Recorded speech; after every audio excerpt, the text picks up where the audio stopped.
Welcome to Broadway Corner with Ashley Ha, where you can hear your favorite performers talk about how they got started, their careers, and everything in between. Make sure to follow me on Instagram and Spotify at Broadway Corner with Ashley Ha, and on my main Broadway account at Broadway_Corner on Instagram, TikTok, and YouTube. Thank you so much for listening. I hope you enjoy. Hi everyone, welcome back to Broadway Corner with Ashley Ha. I am so happy you're here. And today is the fourth episode in the I Guess Here Lies Love series. And I'm very excited because it's pretty much the most important part of the show, in my opinion. And it's the coolest DJ on Broadway. It is Moses Villarama. Hey everybody. Hi Moses, so happy to have you here. Oh, I happy to mean, be here. it's your Broadway debut. Yeah. You've been open for a couple weeks now, and so yeah, I'm so excited to talk about you, your journey, and just everything that's been going on lately because you've been very busy. Um, and so, for some background, Moses Villarama is an award-winning Filipino American actor who has worked on stages and sets across the United States. He's making his Broadway debut as the DJ in Here Lies Love on Broadway, and most recently, he was in Cambodian Rock Band at the Signature Theatre, Berkeley Rep, the Alley, La Jolla Playhouse, and the Oregon Shakespeare Festival, which is a lot of places to go with just one Yeah. show. My gosh, where he was a company member for 5 years. And his off-Broadway credits include Chairs in a Long Table by my theater company, Fast Company by Ensemble Studio Theatre, and Sonic Life of a Giant Tortoise by the Play Company. And he has an MFA from the National Theatre Conservatory. So thank you so much, Moses, for being here. You've had such a long career doing like so many different things. I mean, you're doing Mm, theater everywhere. You're from LA. You've been, mm. just kind of working and doing so much. So happy to have you here. Nice to see you again. Thanks. Good to see you too, Ashley. Yeah, and to start off, I mean, I don't really know this just because we haven't gotten to chat yet, but like can you Yeah, talk about, your background, kind of where did you grow up, where did you go to school, and when did you sure. discover theater? Oh, wow. So my background is pretty I traveled quite a bit because my dad was in the Navy. Mhm. I was born on Subic Bay in Olongapo, Philippines. So I was born in the Philippines, and then when I was 3, my dad was restationed to San Francisco. So Okay. I call the Bay Area home. We actually lived on Treasure Island, which was a military base, a Navy base, before it became civilian. And then after that, when I was 7, we were restationed to Guam. So I lived on Guam for about 10 years because my dad retired there. It wasn't until later in my life, because Guam doesn't really have a theater scene. It's such a small island. There's not really a lot of exposure to theater. You go to the movies, if anything. Um, and so I didn't discover acting and theater until I was about 18, 19, when I went to college at the University of San Francisco. I started doing plays. I always had an idea that I wanted to be a writer. So when I was in high school, I wanted to pursue journalism, was the first like dream job that I had. Um, and then I thought I should learn how to talk to actors if I want to write for them. Learn how they talk, learn how it goes, learn the ropes. And so I auditioned for a musical. Bye Bye Birdie was the first show that I ever did in my life when I was 18. I loved it. I loved the community, loved the process of creating a character. And I just kept doing it, just kept on doing it. And then it wasn't until I was around 20, 21 that a mentor who was new to the university um, recommended that I audition for grad programs and get proper training. And so I did that. Got into a great school. The National Theatre Conservatory is part of the Denver Center. And so immediately after undergrad, went straight to grad school for acting. So my primary focus has always been as an actor, and musical theater kind of came up here and there because I always played music throughout my life. I played the guitar and sang karaoke like a good Filipino kid. um, and yeah, so once in a while I would do a musical, but mainly I was a straight play theater, film, TV actor. Mhm. Yeah. Yeah, I mean, definitely, a unique journey. Like some people start when they're two, some people start when they're, about to go to college. And so there's I really know. no right way to really get into this. I mean, for me, I know Yeah, it was in high school. I like didn't do anything before this, but yeah, it's again a good reminder that like you can make your dreams come true, especially if you have a different journey than anyone else. And so, yeah. yeah, thank you for talking about that. I had no idea that you were born in the Philippines, and that you moved around so much. That is very, very fast, like just interesting about you as a person that, I would never know unless I asked. And so thank you Yeah, for sharing. yeah, Um, of course. and to talk about, your musical theater Broadway journey, like how did you get involved with Here Lies Love? Like what was your audition process like for it? Oh gosh, the audition process was long. As you mentioned in the intro, I'd had worked at the Oregon Shakespeare Festival for 5 years, and one of the shows that I did was Cambodian Rock Band. So I did say that I don't do a lot of musical theater. I do tend to gravitate towards plays that have music.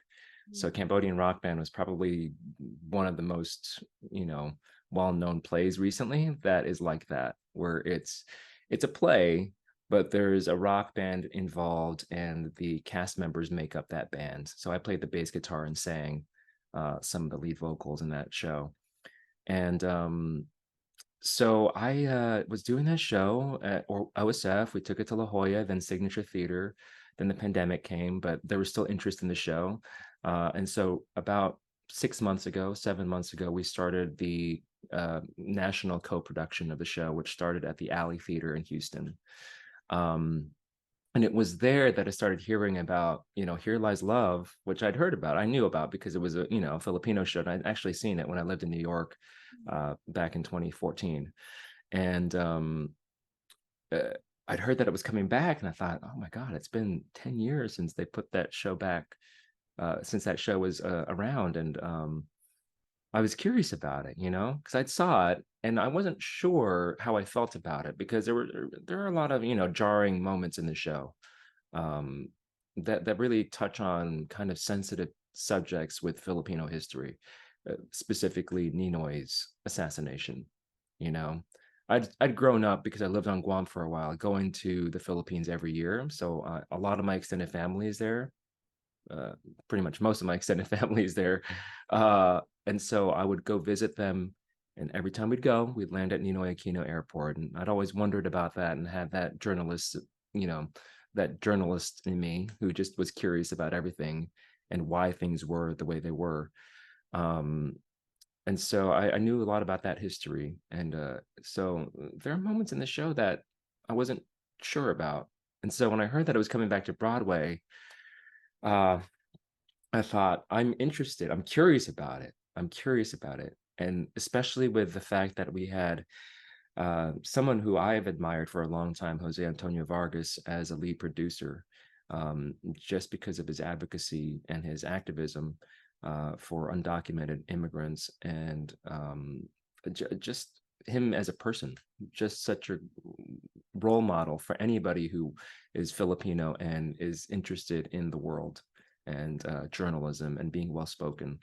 Um, so all that to say, I knew from my castmate. So Gina Quintos was also in the production of Cambodian Rock Band for the Alley Theater and Berkeley Rep, and so I'd heard about it through her, and she said, my sister is part of the casting team, and so Gail. I knew about Gail, and so I put that in my agent's ear and said, "Hey, look, there might be this audition that's coming down, um, and just look out for it. I'm interested." And soon enough, around February, got an audition for it. Had to put a tape on, a self tape. A lot of actors do self tapes these days. If that's almost exclusively how it goes now. Um, and so I put my first tape together in February. Didn't hear for a month, and then I thought, oh, it's over. Usually after a week, you're like, yeah, that ship has sailed. And then a month goes by, I get a request for another tape, and I thought, okay, so they're interested, and they haven't cast this role yet for the DJ. Um, and so they gave me adjustments. I put my tape together. I was at Berkeley by that time, doing the second run of Cambodian Rock Band, uh, and so I was excited. Um, and then didn't hear for like a month, Oh. right? And I already knew that Gina was going to be in the show. I knew that they'd already cast a lot of people. Uh, and so I kind of let it go like you do, like just it's just the healthiest thing to do. Um, and then I hear from my agent like, "Hey, they want to see you again, but this time on Zoom." So I thought, oh God, okay, yeah. I was in LA by that time. It was April. It was Easter. It was the audition was on Easter Sunday. Um, right? Which was Yeah, so strange. I'm like, Easter Sunday, what are you guys doing working on like, 9 p.m. on an Easter Sunday?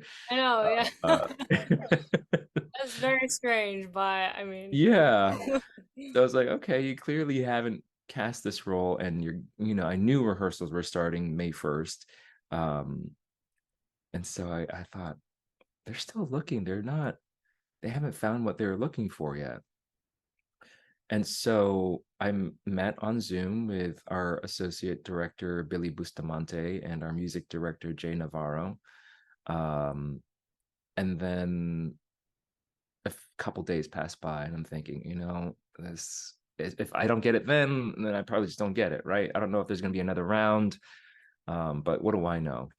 Uh, you never really know how these things go. They're all kind of individual, especially at a certain level. Um, and so a couple days passed by, and then I hear from my agent on a weekend, which is unusual, saying, "Hey, you got to go to New York by the 24th, I think was the callback date, April 24th." And I thought, oh, wow, okay, this is real. This is like, I think that they're seriously thinking about me. Um, and so I gather my stuff, just a quick trip to New York for 3 days, a backpack. I lived in New York for about 9 years before, so I was fairly comfortable going to New York. Um, so I went, got an Airbnb, really filled my day. And this is something that I like to do whenever I audition for anything, is just surround everything around the audition with like things that are fun. So I went to go see Life of Pi, saw old friends who I hadn't seen in a while, just like really filled my soul with positivity and good things. Um, it's always seemed to work out for me. And then I did it. Pretty much flew back. I met with Alex and David Byrne, and uh, I knew that there were only two other people there aside from me auditioning. Um, and it was a really great experience. It was a really great audition experience to, you know, be there and show what I had, and the choices that I made for the role. And then I flew out the next day, went home. My wife was working in San Diego. She's an actor too. She's working at San Diego at the time, and so I flew to San Diego. Um, Landed at noon, and then around 1 o'clock, my agent called me with the offer. oh my, Uh, yeah, so yeah. that's kind of how it went. It was a That was wild. a long one. It was a long experience. I'm telling you, it was a long experience. But I feel like, if there are any actors listening, that an important thing to just keep your soul and just to nurture yourself, um is just to do your work, make your choices, and let it go. I feel like I'm still dealing with that, but I've gotten better, and I have like tools that I use to just let it go more quickly. Because if you just hold on to it and hold on to it and ruminate over it and wonder, whether it's going to happen or not, or like fret over it, and it's out of your hands by that point. Yeah. So Yeah. I always, yeah, do things that make me happy outside of the audition. That it shouldn't be the most important thing that I'm doing that day. uh yeah, that's how Yeah, I think. no, so that is such, great advice to really anyone who is doing something, either important or just whether they be an actor or not. It's like, surround those things with like people you love, Yeah, things you love. I know sometimes for me it's like do something, go get ice cream or, do something completely different than, totally.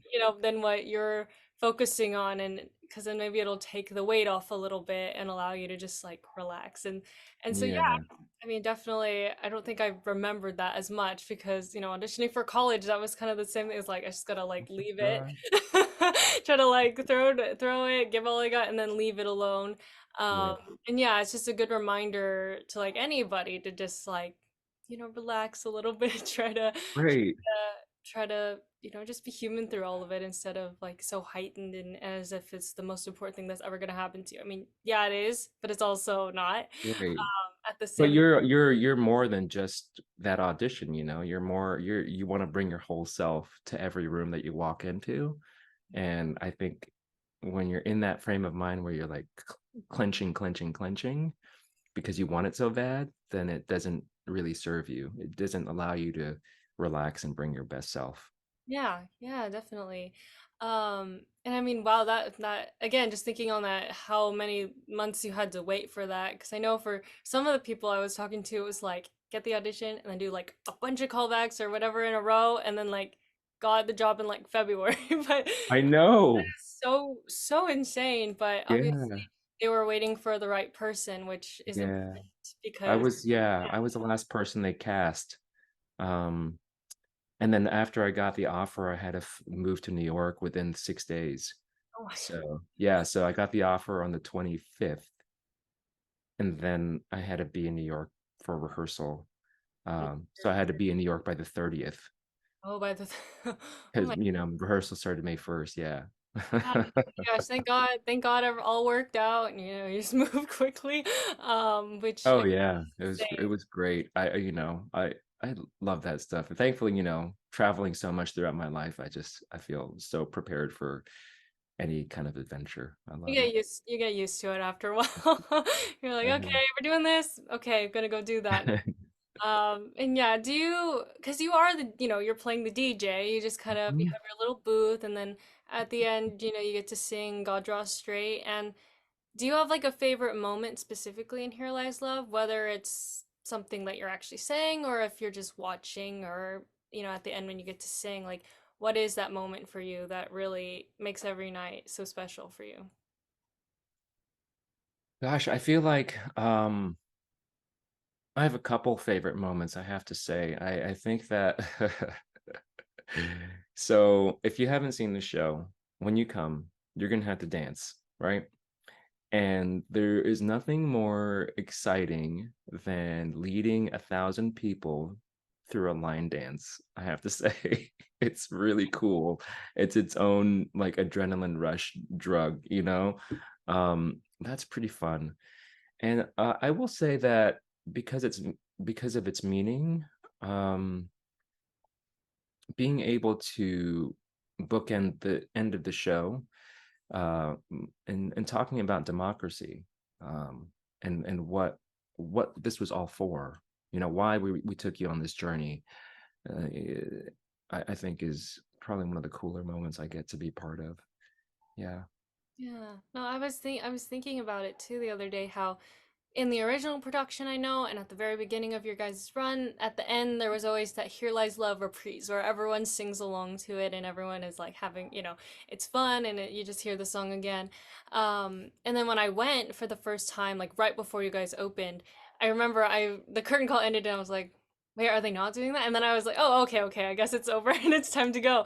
But because I'd seen videos, I was expecting it at first, but then I thought about it and I was like, it's better that way that they didn't do that and they didn't have a big sing along because it ends it more so on you and on God Draws Straight, which is really the entire reason that the story's even being told in the first place. And so Yeah. taking the focus off, I guess, Imelda and off of all of that at the end, there's a curtain call and obviously that's all there, but definitely ending on God Draws Straight, in my opinion, is just like the most powerful way that you could have ended the show, storytelling wise. And I'm Mhm. glad that they did because seeing you just stand up there in that moment as the DJ who's, really just a person who's a part of the people power revolution. Um, Mhm. it's just like a powerful moment. And so Yeah. I think what is one of my favorite moments is when you're just standing there and the lights are all mostly up. You can see the mural in the back and uh, Yeah. everything is just like all coming at you, and you're like, wow, this is really what the show actually means, instead of all of the glamour and the disco and everything else that you've seen before. Not that that's not important and that's not fun, but Yeah, just like shifting the focus, back to you, and back to what who the people were and their stories, and all of that. Yeah. absolutely, absolutely. I think it's it shows how easy it is for everybody to get, because the majority of the show is a really fun dance party. It's a disco, right? A lot of it is. And I think that it's hard to describe. It's an experience, Here Lies Love is an experience. You got to be in it to really understand emotionally in your body. You really can't intellectualize it, I think, too much. You have to. It's a show that you have to experience, and I think a big thread that we've been tugging on is what does it mean to get caught up in this wave of an iconic person who is just so glamorous and at first seemingly good intentioned, and and also like how easy it is for each of us as humans to get wrapped up in our own kind of sense of grandioseness, or our sense of self-importance. um yeah, I think that that moment is so powerful. I can feel it in the air, every time I get to say that speech, or every time I step up on that platform. It's palpable, when you have 1,000, 1,100 people, just holding their breath, waiting for what's going to happen next. Yeah, yeah. No, and like, I mean, the lyrics are things that real people said, and that song specifically too is just, you're hearing all of these different things, everyone's kind of reaction to what was going on in real life, and you're just hearing these words, and it's an emotional moment for everyone. And I want to talk about your character as the DJ, because at Hmm? first you're like, oh, this guy's super fun, he's making everyone dance, and you know and really getting everyone hyped for this story. But once I left, and after I saw it again, and then I was like, wait, the DJ is kind of like, to me at least, he is like the narrator of the story. He's like the one probably putting, as if he's the one really telling it and showing Hmm. you what to view. Um, in that with Imelda Marcos's story and everything else, and trying to give you all of these facts and then at the end you realize that he is like the main storyteller.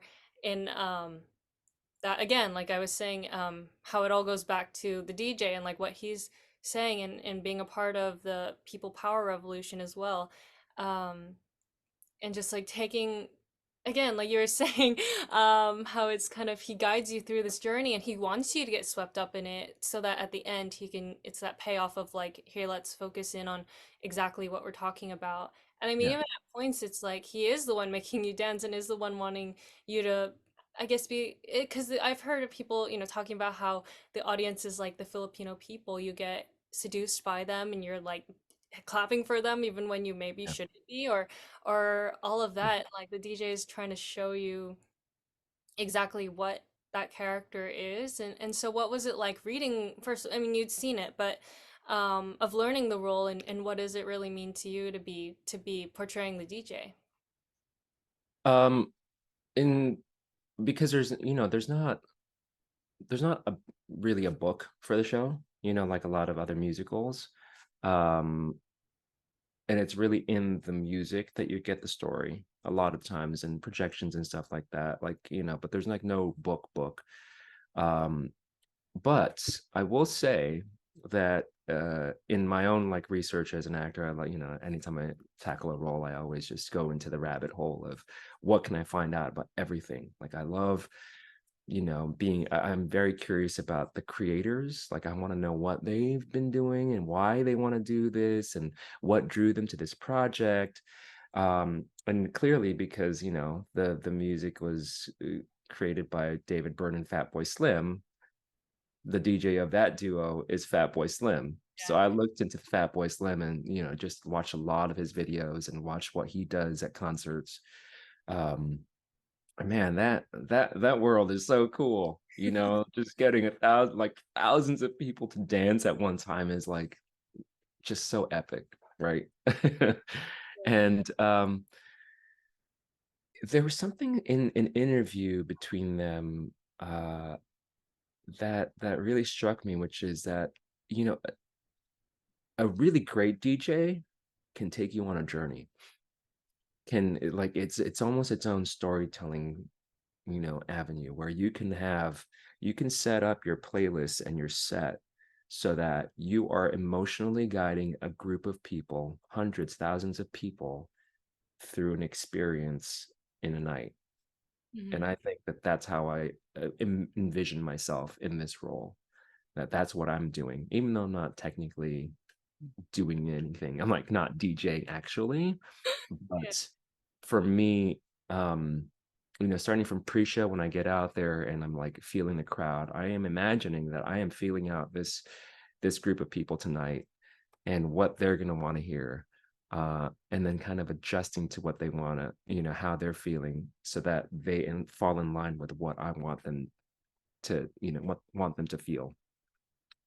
And I feel like I tug on that thread throughout the show. I just keep on doing that, you know, that this is part of that arc of this is my set, you are in my club, and this is my world. I'm the dictator of this dance club of Club Millennium. And you know, meta theatrically it kind of works because we're talking about somebody who became a dictator. And so meta theatrically, I am the dictator of this place. um yeah, so I think of it that way. That's kind of my through line arc of the role. Yeah, no, I thought I like thinking about it when I saw the show and after the show, and I was like, oh, I see exactly what you and what the in the story and in in the what limited um lines there are in the show that aren't singing. It's like, okay, you see the full meaning of what everything is actually trying to say, and you saying the whole thing about the like double, I guess, dictators in the club and in Imelda and Ferdinand Marcos. It's like, Yeah, of course, like that's of course how you would tell the story in a club with a DJ who's trying to tell you first of all his story, but also present it in a way that maybe you didn't think was the way that you would tell it. yeah, And just that journey too of like, some people are like, why is it about them, or why, but it all fits really beautifully together, yeah, um and cohesively. And like once you see the show, then you really understand what it means to, first of all, the people doing it, what it means in Filipino history, because I yeah. didn't know anything. I mean, I'm Taiwanese Oh, American. I know a lot of other Filipino people, and I've yeah, always grown yeah, up talking to them and like eating the Filipino food, but the history is never the thing that's brought up for some, yeah, in that, either whether it be because it's painful or because it's just, you wouldn't talk about that in like a just a casual setting. sure, yeah, It hurts for a lot of people. um, I mean, for you, you knew all the history going into it, mm, like because you had gone to the Philippines so much, and that's a part of your history. yeah. Uh, Again, I just think it's such an incredible show and how it does that for everyone, where Thanks. people people really leave thinking, which are my favorite kind of shows to Mhm. experience. Because I've heard some people talk about Here Lies Love as a big party, and I'm like, okay, maybe you haven't seen the show yet, or haven't, Mm, like it is, but it also isn't, because it takes you on a journey, and it really is a transformative um experience. And yeah. so yeah, just thank you for your performance, I guess, and in the show. And Well, thanks. I mean, I did not expect any of that going in, but leaving, then you're just changed forever. um and for you to make your Broadway debut in this show is pretty special in a Pretty Filipino cool. show, playing a Filipino role. Like, what I did it know. feel like for you on, on your first day of previews or on your opening night, to be standing on that stage and just, again, in a room of 1,100 people? Yeah. So what did it feel like for you to make your Broadway debut? Um, it was amazing. I'm not gonna hide that. It was incredible. I think that, you know, as an Asian man who's an actor. I mostly don't play Filipino characters, you know? Our stories are not often talked about because I don't know, that's just not, it wasn't something available to me. I think the last Filipino role I played was about 10, 11 years ago. Um, in a full production, I've done readings here and there, but even then, few and far between. And so to tell this story with about an important part of our history, and it to be with this all Filipino cast who are just the most lovely people. Everybody, I, we all love each other a lot. It's pretty obvious and palpable, when we're together. And then to have the support of, these amazing producers and our creative team, who is just it's such a stellar creative team, done so much for Broadway and on Broadway and for music in general. And then on top of that, opening night with some iconic Filipino entertainers too, to be there, with Joe Coy being in the house and her being in the house. Like, it was like what I couldn't have asked for a better uh debut. And in this role too, to be coming back to New York and playing this specific role, because I love it so much. It's a lot of fun, and I enjoy it every single time. Um, it's it's amazing. It's amazing, and I also feel like the moment was never felt too big for me.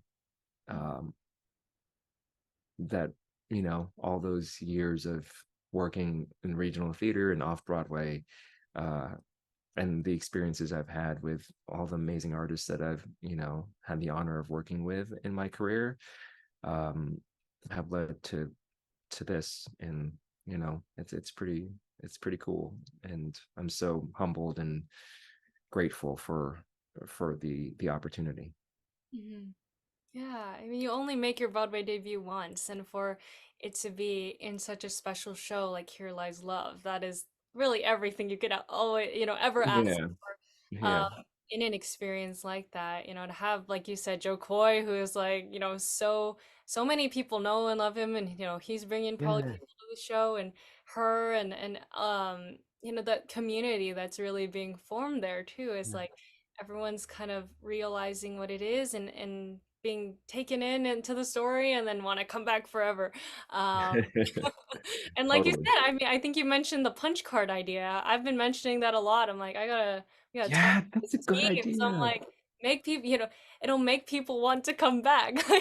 Right, see it from every Anyone. angle and get a Yeah, punch, and then you get, yeah. like, I don't know, maybe you get a bucket hat or something, or something. I don't know. Yeah, you sit on the wood floor, both the sides, like the VIP lounge, Right, as your mez, like experience. right.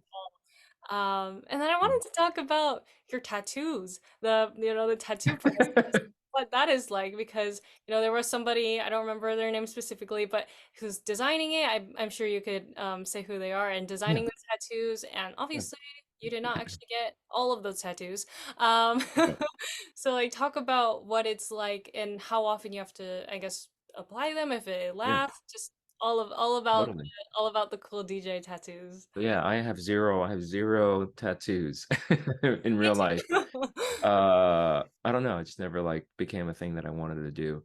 Um, but so Suki Sujimoto is our makeup designer, and I forget exactly when, but it was maybe a week or 2 weeks into tech the tech process, and she was starting to think about what she wanted to do, um a bit more concretely.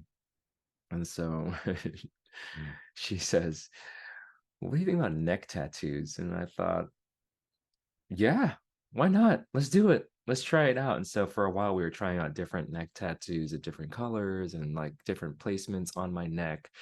And she was really cool about, like, letting me have some input into it too. And so she was like, "Yeah, I'm gonna start designing stuff. Are there any things that you were interested in?" And I said that, I really love this idea of a Filipino, like the rising sun, the sun here, with the stars around it. I've seen it on Joe Coy's wrists. Um, and it's like my nod to Joe Coy is having that, because he has one that I think that like goes that's kind of peeks out of his sleeve sometimes. Um, I said that would be kind of cool coming out from here from my neck. I don't have it on right now because I just washed it off. But yeah, so she included that. I have one here. I also have this sun here, which is pretty cool. Most people love that because of its placement and the way that it looks. It's so clean. Um, and then like I think maybe 2 weeks after we started introducing tattoos, uh, we may have been in previews already. I thought, it's kind of interesting that I wouldn't have any other tattoos aside from my neck. I feel like, what if we have a hand tattoo? And so, and Suki has like all kinds of tattoos. She has this great like web all over her hand, and that was part of the inspiration was, that looks really cool. Mhm. And I think that would be interesting to show on the camera when I'm holding a mic or when I'm playing the guitar, to have my right hand, my strumming hand, to be tattooed. Um, and so it's like, hand tattoo, let's do that. And so she went for it. She went for it. Little did I know that I would have to shave my hands in order to place the tattoo. So I was like, oh, what did I get myself into? I have to shave my hands now. So yeah, I'm not that hairy, but I have hairy hands, I guess. I guess it And needs like to stick. They need yeah, to yeah, stick. exactly. Otherwise, it won't stick well. And they last, they take a while to put on. They're like, it's like 30 minutes to put them on. Um, and they last about, I'd say, 2 shows. He shows. Like every other day, I have to put them on. Yeah, I think I saw you did like a time lapse or something of putting them all. I'm like, that's a long process of just Yeah, these tattoos. Uh, yeah, just putting it on every night or every other night. It's just I just thought it was so cool, first of all, because like you come out, you still have it at the stage door, obviously, and no one would ever know that they weren't real. I know. Just look at you and you're like, yeah, of course, like just cool neck tattoos and cool hand tattoos, Right. and Yeah, one on your ear is also very cool. Um, right.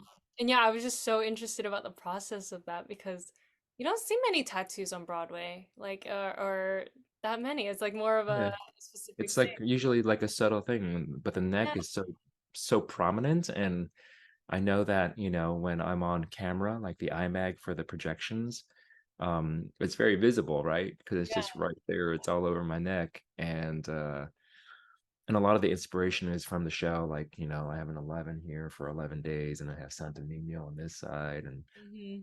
um, these are two roses on this side. Oh, Yeah, I see. Yeah, no, that's so cool too because it's like all these little nods to the show and you'd yeah, only know if you would like, ask you about it. right. You don't like really notice it at first if you're just looking, but um and yeah, what is it like for you to like go out there for the pre-show and kind of just feel out the crowd? And people are probably taking pictures, videos of you and like Oh my God, there's so many so photos of me during that I mean, I time. know I did it because I was like, oh my gosh, Moses looks so cool. That's like, it just because you Yeah. said, feeling out the crowd. It's a different crowd every single night, obviously, Mm. and it's a different energy every night, whether it be on a Wednesday or a Sunday. So just Yeah.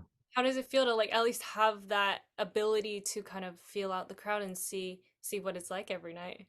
I love it. I really love it. I like to call myself extroverted introvert. Uh Just me.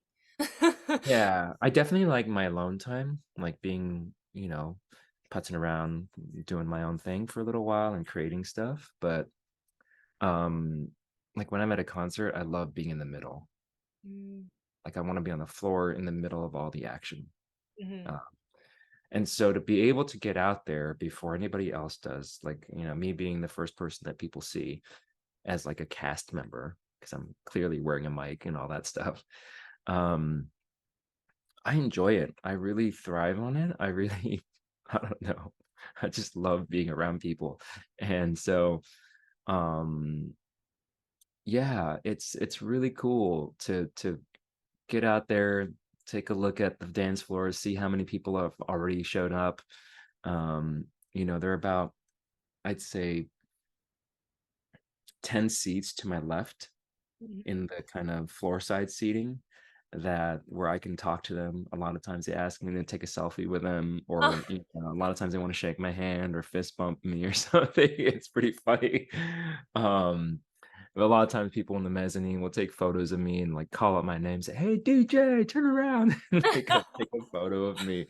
Yeah, there are lots of pictures of me from that pre-show stuff.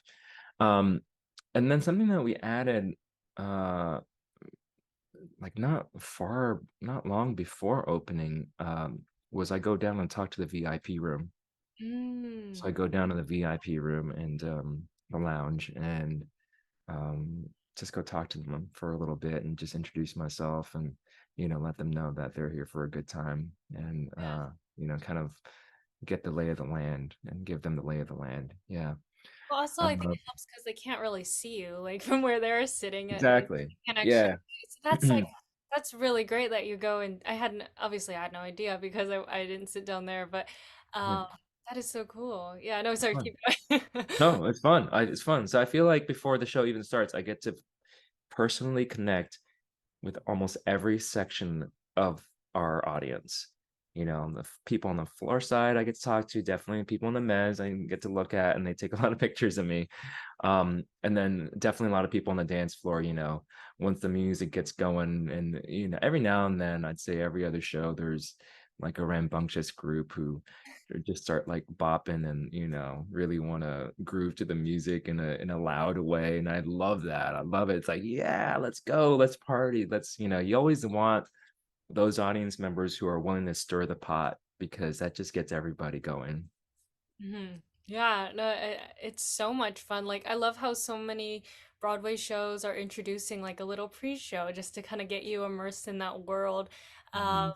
yeah, whether you get to talk to them. I know they do that at Anne Juliet, I think, where they get to like one Mm. of them gets to talk to the audience Oh, members, that's which cool. is so unique. I'm like, that's really nowhere else but those few Yeah. select shows and the fact that they allow taking pictures, and it's fun because everyone feels like they're a part of it. Yeah. um and again gets you immersed in this already immersive show. Yeah. um and this is more of just a fun question, but do you have a favorite Filipino food right now? Because I know there's so many and there's so many good ones, but like for Yeah. me right now, I love like the Filipino grilled pork belly with rice. Like that is like my thing right now because there's like a place in Bakersfield that I always like to get it from. Oh my gosh. Yeah. What Awesome. is your favorite? Just because it's so hard to choose, right? There's so many, and because the flavors are like the Philippines, such a mix of different cultures, you know. Um, I don't know. Right now, I've always just been craving something really bright. So I love sinigang. I like want sinigang, like the brothy tamarind, like brightness, almost a stew with like a bowl of white rice. And it's almost like a good, like more sour pho, Yeah. um, without the noodles, but rice. Um, yeah, it's so good. Gosh, you're making me hungry right now. I'm sorry. No. Yeah, Filipino food. I I can't get enough of it. It's so the flavors Yeah, are so good. I think so many good growing up flavors. with it, growing up with it a little bit, even not being Filipino, it's made me appreciate it so much whenever I can Mm. have it. It's just like that, and it also that always brings people together. Have those Filipino parties with those giant lechon in the middle. Oh my God, I'm surprised we didn't have a lechon. The amount of food that's been served during this process. Actually, no, we did have lechon it was like a community event after the Oh show. my gosh. The Philam Arts organization came through a couple weeks ago, and we went to a karaoke bar, and there was lechon. That's right, yeah. And someone needs to get a lechon inside the Broadway theater at one point. Fully immersed, like smells too, odor It'll of probably be like the walking. first time one of the like Lechon has been inside a Broadway theater. I'm like, someone's got to do that at some point because that's Right. just too important to not. Since I know you guys Totally. have had so much food, I think Tim was telling me how you guys have like Tupperware or just so you could take it home or just enjoy it. We are well fed. Yeah, no, that's what he was saying too. Like all the other cast members are saying how well fed this Broadway company is. Yeah, totally. And just Absolutely. how great that is because again, that's community. That's how Asian people, whether you're Filipino, Chinese, Taiwanese, whatever, that's Yeah. how we all So kind true. of come together. And it again, it's another like meaning of the show is just the show's bringing people together, like how food does. Absolutely. And are there any stage door like experiences or meetings that have really Hmm. stuck out for you since that is such a fun thing and I love how most of the cast um comes out because that doesn't, it's we're getting back into that stage door fun of how Yeah. everyone can come out and really connect with the Yeah. performers after the show. Yeah. I mean, celebrities have come to the show a lot. We had Andre de Shields last night, which was pretty cool. He came and took a photo with us. I had an awesome experience with Michaela Cole the other day where, she was just like gushing over the show and yeah, she just loved it. And there are those moments, but my favorite has to be um meeting the Filipinos who come to the show and who really want to stick around and say hello and thank us for being part of this company and for it's almost like they want to thank us for doing a good job, for excelling in what we do so that they can be proud of being Filipino.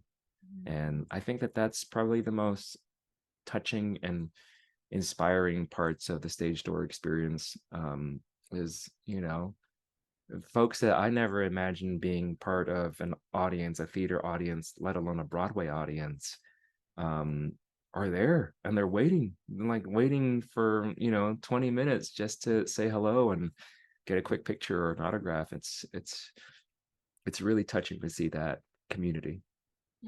Yeah, it's probably the first of all, most Asian and, most Filipino stage door I've ever experienced, which again is so special because that's the people we're trying to reach with shows like Here Lies Love, is we're trying to directly talk, the show's trying to reach the actual Filipino people.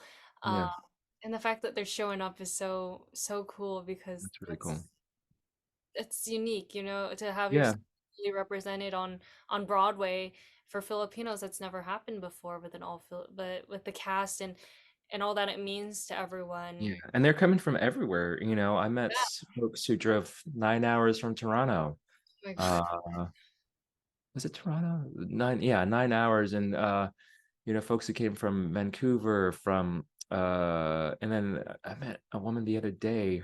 She brought her family from Davao City, from the Philippines. She came from the Philippines just to see the show. Like, that was a main point of their trip, was to see Here Lies Love. It's it's an honor. Yeah. no, definitely. And for you specifically, what do you hope people learn from Here Lies Love? That, especially now, we're so inundated with media, and our this kind of influencer culture, I think, is a big part of that, especially with younger folks who are on Instagram. But even like the older generations who are mostly on Facebook, I think, and Twitter or whatever, right? Like, it's so easy to get swayed by misinformation and by glamorous things, by the glitz of it all, and um the eye candy and stuff like that. I hope that people take away from it that democracy is fragile, and that a curiosity about what is actually behind these images that are being pushed out to us through advertising, through propaganda and political entities, that we really, really look for solid journalism, like look for good truthful journalists who are telling the stories of the world. Like democracy is fragile. We we just had a presidential candidate in oh gosh, what country was that, who was assassinated recently. That it's not something to be taken for granted. Mhm. Yeah. Yeah. Yeah, no, definitely. I think that all that you said, there's so much to be taken from the show, and the fact that it's being able to be told is just the most important thing is just that exposure. Uh, Hmm. and to just really think about like really all the things that we're influenced by in the real world. I mean, I know I'm on Instagram all the time doing stuff and trying to be, make a positive impact Sure. with media because Yep. there's some, it's not a good or a bad thing. It's like there's so much middle ground. So to be Yeah. reminded of that every day Mm. is definitely important. Yeah, there's a responsibility to it. So, Yeah, no, yeah. definitely. And what does it feel like for you to be in a room? I know you said you had played, Filipino roles occasionally, which is amazing that this is not like your first time playing Filipino because I know for so many in the cast that is the case. But Yeah. what was it like to finally portray your ethnicity, your heritage, and be in a room full of other Filipinos as well, playing themselves in whether it be rehearsal or when you Yeah. actually started the show? Oh gosh, it's amazing. I mean, it's like any other room that I enter where it's all Filipino. It's just your shoulders relax a little bit, they drop, and you can bring your whole self a little bit more. Not that I'm not bringing my whole self always, but there's definitely kind of a translation that I think, or code switching that we do when we're around other people, right? But with Filipinos, like we know we have this shorthand, we have a shared history, we understand, things that our parents did, and we can relate to those stories, and we can joke in different ways. So it just feels it just feels wonderful to, you know, kind of feel completely at ease in my own skin as a brown Asian man. Mhm. Yeah. Yeah, and the fact that Here Lies Love is creating that space for you and everyone else to feel so comfortable and so taken care of because theater is definitely a space where sometimes you feel a little bit strange if you're a little different than everyone else. And to have that, those kinds of casts being presented now where it's like Yeah. here all Filipino. It's the first time Here Lies Love has been done with an all Filipino cast too. It started out probably, with there's Korean, Chinese Yeah. people playing Filipino. Right. Now it's like, okay, this is the important part of the show because we're telling it its history. So just like I'm so happy. I remember when I didn't know anything about the show, but I read like all Filipino cast. I was like, oh my gosh, this is amazing. It's never been done before. And Yeah. I again, think that's the other thing I hope people get from this show is that Filipinos make great entertainers. So I hope that that's another thing that people take away from it is that we can yeah. also make sense. I mean, you think of Filipino people, you're like, they can sing, they have great food, they're such great people to be around. There's like, it's so many positive things to be said. And what is your advice for young Filipino or just Asian people who want to pursue performing, pursue acting or musical Mhm. theater? Um, we all get into this because there was something about performing that we loved, right? It's not a career that you choose unless you really love it because it can be hard. It can be really challenging. Sure, you can get lucky, or if you're extremely, good looking, and there's like a different avenue for you in that way. But for the majority of people, and this is, I think, true for other Asian actors that I know, and I've had the experience of teaching actors too. Um, find like hang on to that thing that really made you excited about performance, um, and keep cultivating that, whatever that is. Maybe it's not even directly related to acting, but theater is evolving, and you never know when your skills kind of line up with that evolution. um and I'm only speaking from my experience, but at this point, because my entry into performance, like my very first like thing was playing music. I was in a band when I was 13, and I loved it. I loved being on stage in that capacity, playing the drums and then play guitar and singing with the guitar. Like that was my favorite thing. And that's how I learned about being a performer. Um, and then acting came along later, musical theater came along later. You know, uh, but I've always held on to that thing. Like I've always held on to whenever a director asks, "Does anybody play the guitar in the cast? Because we need a guitarist." I would raise my hand immediately because I enjoyed it. Um, and I feel like I've kind of made a career out of that. Was playing, guitar in a number of shows now. Um, so that's what I would say is just cultivate that, whatever that thing that kind of got you interested in it, just keep doing that and um, find your community. Mhm. When I first moved to New York, that I told myself that like theater for me, I grew up going to church. And so theater for me was like church. And so I wanted to find my church, and I found that with this really great Asian American theater company called Mai Theater. Yeah, I love And yeah, so I found my community there by just doing anything for free. If they would have me, I would be there. And I did it. And I just kept being, I just was around. Some of those relationships that I formed during that first year in New York, I still have a Mhm. lot of them, who are now like doing wonderful things in their own careers.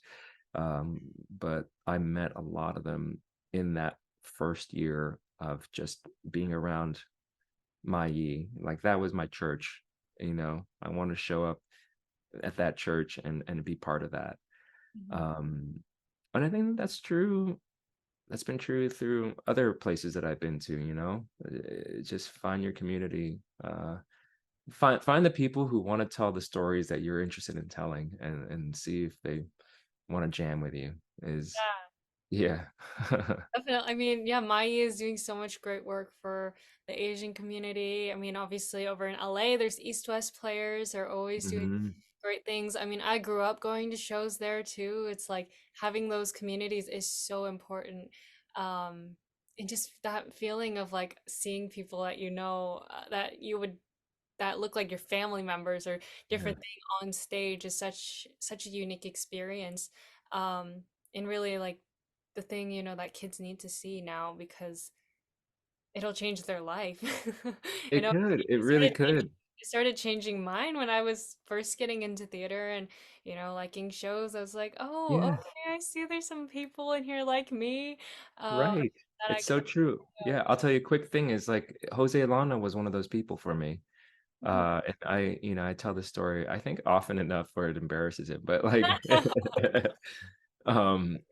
I was in school and I went to go see, it was my first trip to New York, and I had no idea that there were any Asians on Broadway or anything like that. I didn't even know what it was about. So it was one of my first Broadway shows, and it was a Putnam County Spelling Bee.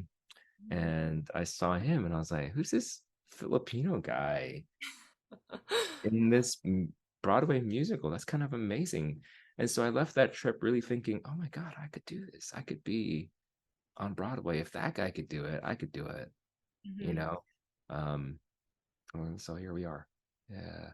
Yeah, yeah, no, and I mean, there's gonna be so many Filipino kids and just people watching, you now and being like, oh, okay, I can do this now too. It's like you give that experience to the next generation so that they can feel loved and feel accepted and feel like they belong because Yeah. we're missing so much of that right now. And Here Lies Love is definitely doing that for so many people. Yeah. Um, and to kind of, last question, like what does representation mean to you?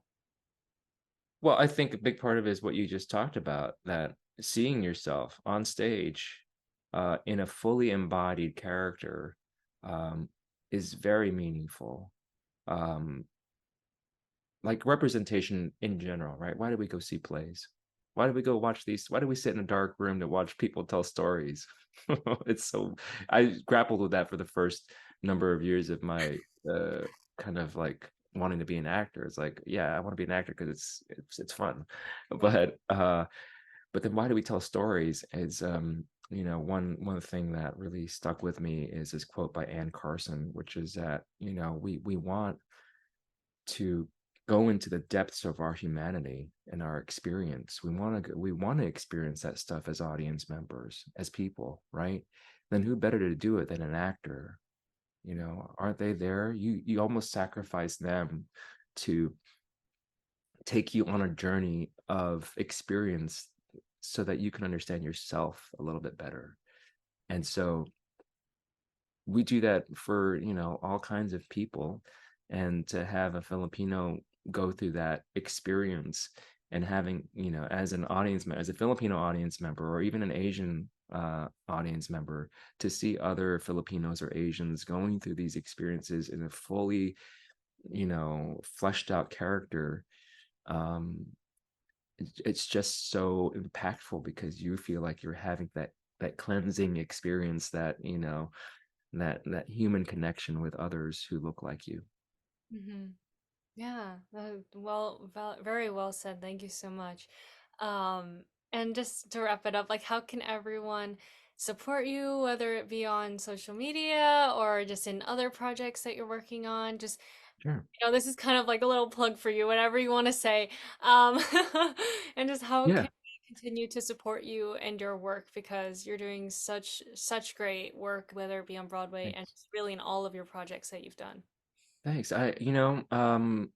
Come see the show. Come see Here Lies Love. I know that there are different ways to find tickets. There's a lottery, there's rush tickets and all that stuff if you can't afford but if you can afford a full price ticket, please come also. But you can find me on Instagram, and that's where I usually am. I'm the Mighty Mose. And I'm sure you'll tag it on your Oh yeah, your of uh, course. Yeah, link your it, post. all the things. Cool. Yeah. And that's really where you can find me. That's where I kind of share most of the things that I'm doing and do most of my promotion these days is on Instagram and social media. Um, but if you have the time and, to shout out some of my fellow islanders, if you're interested in taking a look at what's happening in Hawaii right now, really go visit pages like the Red Cross for Maui, and donate if you can. I think that our fellow islanders and Americans need some help out there. Yeah, I know, definitely. There's it's so hard right now just to see that happening, especially since, I've been there, and um just wanting to help as much. So yeah, thank you for saying that. And yeah, we'll continue to support you, try to help everything. See the show, definitely. Like Moses said, you got to see it from every angle. Get that punch card. Yeah, no. Seriously, gotta email those PR, like those marketing teams. Maybe, like, let's do it. It would be such a Yeah, great idea. Uh, like it. yeah, and thank you so much, Moses, for being on the podcast. So thankful that we were able to have this conversation today and just really talk about a show that means so much to Thanks. so many people. And yeah, everyone make sure to follow him on Instagram and really anything, and go see Here Lies Love, because it is my favorite show currently on Broadway. Oh, I cool. saw it twice in the same week, and if you go, you'll never be the same after you leave. It'll change your entire life. So make sure you go Awesome. see it. Go see Moses as the DJ. Thank you so much for listening, and we'll see you next time. Thank you. Thanks, everybody. You've been listening to Broadway Corner with Ashley Haw. Thank you so much for tuning in. I'll see you next time.